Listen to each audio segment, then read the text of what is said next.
नमस्कार। मैं प्रद्युमन जोशीला।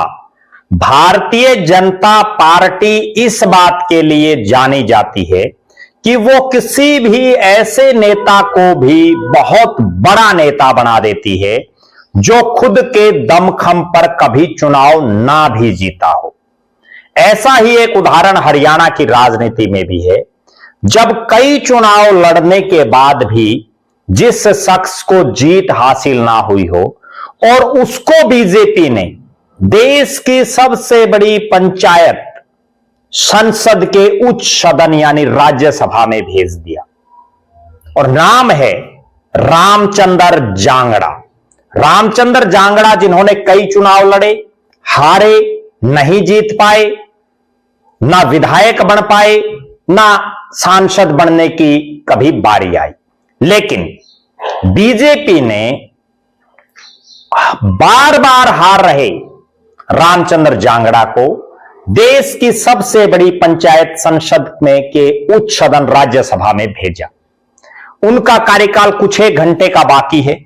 6 साल का उनका कार्यकाल 10 अप्रैल 2020 से शुरू हुआ और 9 अप्रैल 2026 को खत्म हो जाएगा, यानी कुछ एक घंटे बाकी हैं।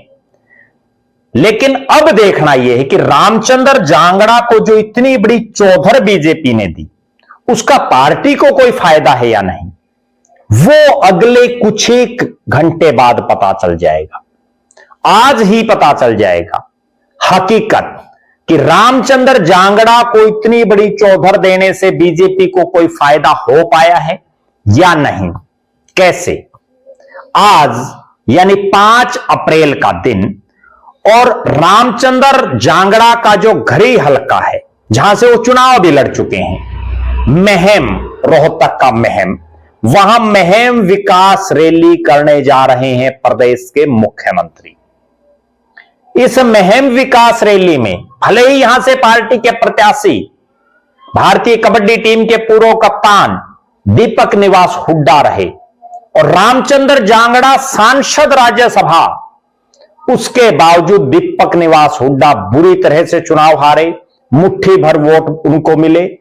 और उसी दिन यह अंदाजा लग गया था कि रामचंद्र जांगड़ा को राज्यसभा में भेजने से इस इलाके में पार्टी को कोई फायदा नहीं हुआ, क्योंकि रोहतक जिले की भी अगर हम बात कर लें तो 4 सीटें हैं रोहतक में, चारों जगह कांग्रेस जीत गई। क्या फायदा हुआ रामचंद्र जांगड़ा का?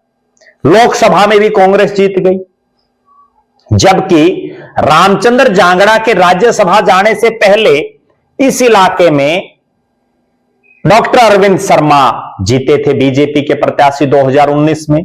जो ही रामचंद्र जांगड़ा को राज्यसभा में भेजा गया तो अगली बार चारों सीटें भी कांग्रेस जीत गई विधानसभा की और लोकसभा भी कांग्रेस जीत गई, जबकि 2019 में महम की इसी सीट से कांग्रेस चुनाव हारी थी। अब एक बार फिर से, क्योंकि आखिरी कुछ एक घंटे बचे हैं राज्यसभा सांसद के तौर पर रामचंद्र जांगड़ा के, तो पार्टी को वो कोई फायदा दे पा रहे हैं या नहीं, यह आज पता चल जाएगा। महम की इस विकास रैली में अध्यक्षता रामचंद्र जांगड़ा करेंगे।